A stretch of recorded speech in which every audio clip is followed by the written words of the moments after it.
So the brother posted a question that the killing of an ant, and even if it is an ant, that it is harmful. But on the broader side, Muslims normally what they do is they try to slaughter cows and everything. So they, according to him, that Muslims eat more of beef, mutton, and so is that not wrong?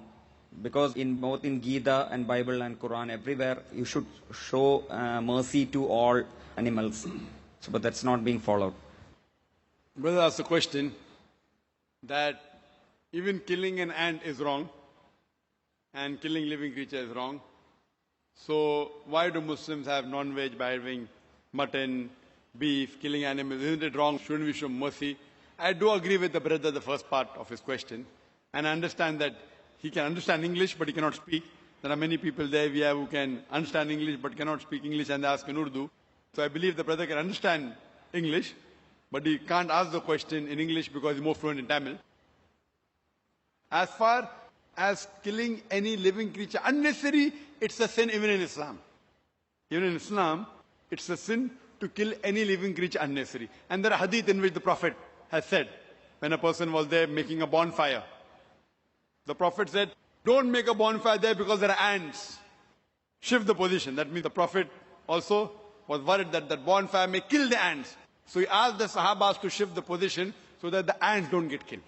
Now coming to a basic question, that why do Muslims have non-veg, killing animals for non-veg, etc. First, I will tell you that a Muslim can be a very good Muslim even by being a pure vegetarian. Eating non-veg is not compulsory in Islam, but because our Creator Allah subhanahu wa ta'ala has given permission to have non-veg, why should we not have it?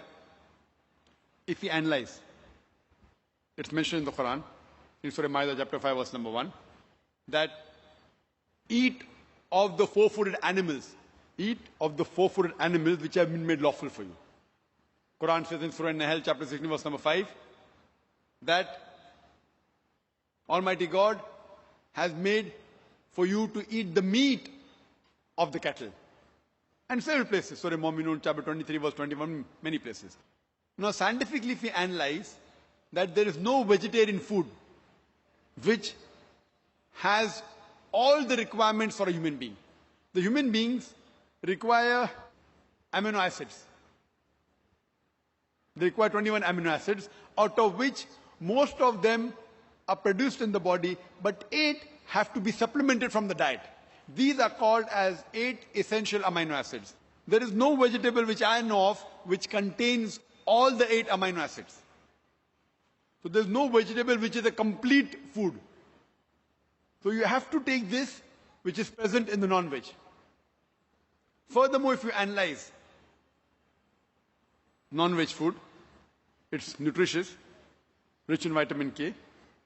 And furthermore, if you analyze, if you see the teeth of the herbivorous animals, the cow, the goat, the sheep, they have flat set of teeth. They only eat vegetables, they only touch grass. They don't eat flesh food. If you analyze the set of teeth of the carnivorous animals, tiger, lion, leopard, cheetah, they have a pointed set of teeth. They have a canine set of teeth. These animals are known as carnivorous animals. They only eat flesh. They don't eat vegetables. If you analyze the set of teeth of the human beings, if you go in the mirror and see, we human beings, we have got flat teeth as well as pointed teeth. If Almighty God wanted us to have only vegetables, why did He give us this pointed teeth, canine set of teeth? Why? Because Almighty God wanted us to have both vegetables as well as non-veg, flesh food. If He wanted us to have only vegetables, why did He give us the pointed teeth? Furthermore, if you analyze the digestive system of the human beings, it can digest both veg as well as non-veg. The digestive system of the herbivorous animals, the cow, the goat, the sheep, it can only digest vegetables, it cannot digest flesh food. The digestive system of the carnivorous animals, lion, tiger, leopard, it can only digest flesh food, it cannot digest vegetables. But the digestive system of the human beings has a small intestine and a large intestine. It can digest both veg as well as flesh food, as well as non-veg food. If Almighty God wanted us to be a pure vegetarian, why did he give us the digest system? We can digest both, but natural to have it. So if you analyze, Almighty God made the human being in such a way so that they could eat vegetables as well as flesh food, veg as well as non-veg. And many people have a misconception that most of the religions, they prohibit the eating of non-veg food. And many of the Hindus, they have a misconception. And they think that Hinduism prohibits the eating of non-veg food.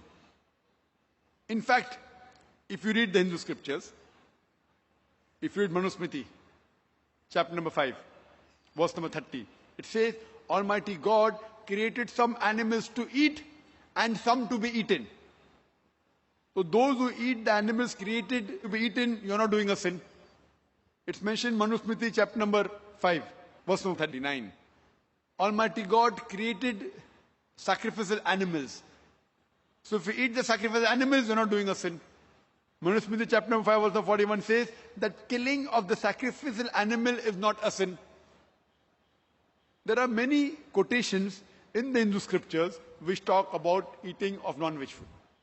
If you read Mahabharata, Anushasan Parv, chapter number 88, Yudhishthir, who was the eldest brother of the Pandavas, he asked Bhishma that what things should he give in yagna, in puja, so that our ancestors will be satisfied.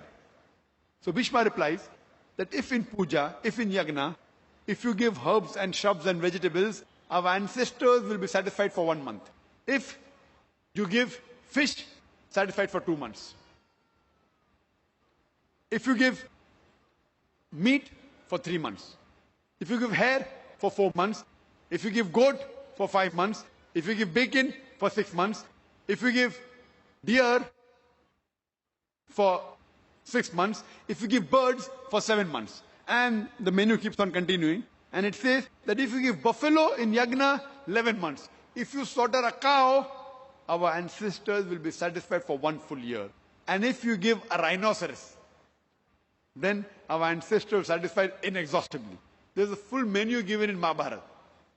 So if you read the Vedas and the Hindu scriptures, the sages and sons, they had non-veg, they even had beef.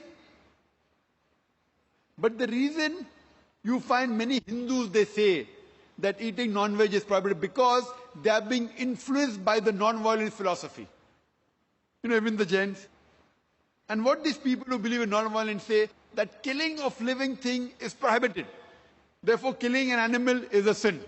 So I agree with them that if killing any living creature unnecessary is a sin. But if you say killing living creature is sin per se, then I tell them that even the plants you have, they have got life. Previously we did not know that plants have got life. Therefore they used to think that killing plant is fine. Today we know that even plants have got life. So the logic has changed. Yes, Zakir, we agree plants have got life, but plant can't feel pain. Therefore killing a plant, having vegetable, is lesser sin as compared to having non-veg, that flesh food. Today science advance have come to know that even the plants can feel pain. But when the plants cry out, we human beings cannot hear the cry of the plant because we can hear only between 20 cycles per second to 20,000 cycles per second. Anything below and above this we can't hear. So even the plants cry, but we cannot hear the cry of the plant. The plants feel pain. Today science tells us, so the logic exchange, they say, yes, Brother Zakir, we understand that plants have got life, they can feel pain. But you know, the plants have got 2 or 3 senses, the animal have got 5 senses. Therefore killing animal is a greater sin. If I agree with them for sake of argument, that plants have got 2, 3 senses, animal has got 5 senses, and that's the reason killing animal is a greater sin. So I asked them a question. You know, there was a person who had a brother who was born deaf and dumb. Could not hear, could not speak. And someone goes and kills him. Suppose you have a brother who was born deaf and dumb, cannot hear, cannot speak. And if someone kills him, will you go and tell the judge, me Lord, give the murderer less punishment because my brother had 2 senses less? He could not hear, he could not speak. Will you say that? Or you will tell, me Lord, give the murderer double punishment because my brother was masoom, he was innocent. He could not hear, he could not speak. So in Islam, it does not mean that if you have 2 senses less, you have less punishment, or you have more senses, more punishment. Quran says, eat of the good things they have provided to you.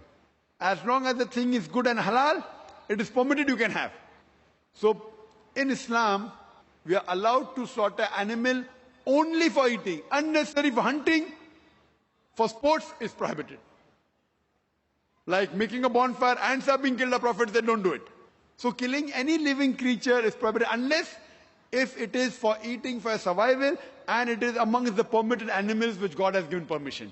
As Manusmriti says, God has created some animal to eat and some to be eaten. If you kill the animal to be eaten, you're not doing a sin. Otherwise, generally, I per se, if you analyze, I've got no problem if the non-Muslims don't have non-veg.